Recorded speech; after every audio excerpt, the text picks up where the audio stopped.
Well, it was the first time so Tokyo too. Went all over that region, and then we went to Kyoto. Yeah. Do you know this already? You just I think the next one's to be right. Oh. Hello, everyone. Today we have social imaginaries.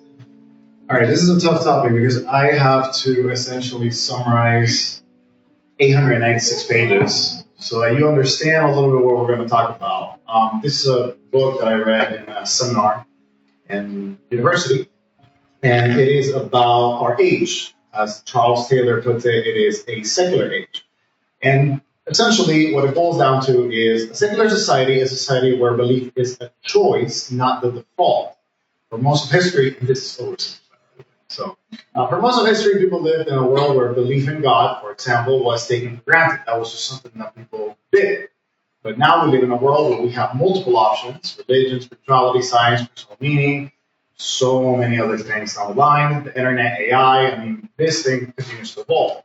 So, in essence, his argument is that we have moved from a world where belief was automatic in something.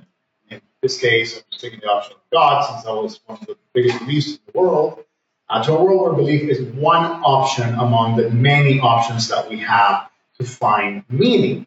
I think this is important because as we are today in the 250th anniversary of this country, we come to the reality that things have changed, things will continue to change, and my point to you today is how can you be part of that to build the world that you actually want to see? In this case, we're going to talk about social imaginaries. Social imaginaries is a concept within the book. It's actually one of the main concepts. And there's a different book that's called Modern Social Imaginaries that Charles Taylor also wrote, where he just kind of analyzes some of our current social imaginaries. What is a social imaginary is a collective, is what it is in our collective imagination.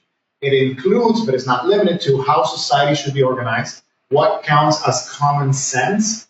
I hate that word or that phrase, because what is common sense to you is probably not common sense to me. My wife is usually telling me how I do not have any common sense. And I'm thinking, well, yeah, according to you. But in my head, it makes sense, right? What a good life looks like, what kind of explanations feel believable, and how individuals relate to each other. So when I say a phrase, you have an image, and that image may be correlated with all of us here. It may be the same image, but in certain populations, it may be different. So you may be imagining something that I may not be imagining, but the collective imagination is what counts. So let me give some examples. Suburban. If you are here on the right, this is what most of you should think about when I say that word. Suburban, right? Big white picket fence, big house, out there, outside of the city center, and peace, quiet, small town feel, all of the culturally coded racist words as well. But if you go to the eastern side of the world, you find that suburban is still pretty city-like. Walkable. Why? Well, because they have less surface area, and suburban just means outside of the main urban downtown. But you still have like a lot of walkability, a lot of areas where you can just enjoy yourself and you don't need a car or are forced to own a car. Another one is commute. When you think about commuting, most people in the Western Hemisphere, right, where we have created a world where we have cars as a dependency, we think of this: traffic, oh my gosh, like I don't want to do this, sitting down, etc., etc. But in the eastern parts, or even in Western Europe, a commute for the great majority of people will be the subway. Even here in North America, we have certain cities that are commute heavy in the rail. For example, New York City. If you go to New York City and you tell somebody, how do you commute? 7 out of 10 people will say via the subway, right? So it depends also on your cultural context, what you imagine. The last one is a little bit fun, and I just want you to think about a napkin. Yes, on the northern hemisphere, you think of a napkin and you think of food. But on certain countries within the southern hemisphere, you will have a napkin and you have a diaper.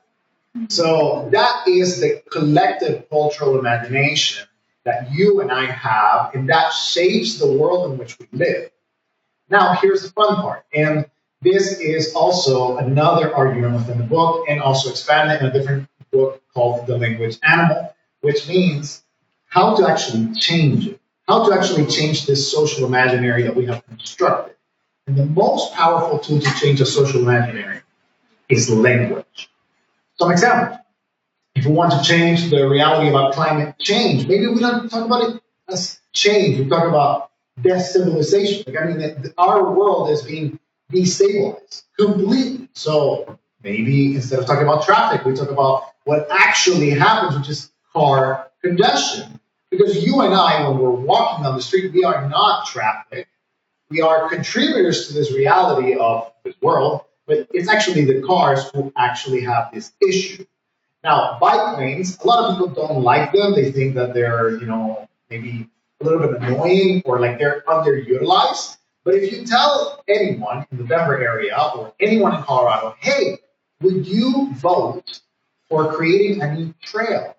9 out of 10 people go, a trail? I don't have to go out there into the mountains to get into a trail. Yes, I want to vote for a trail, even if it's the same infrastructure, but it is coded differently by the language. We talk about the obesity epidemic. It's not necessarily a personal problem. It's also a food system, right?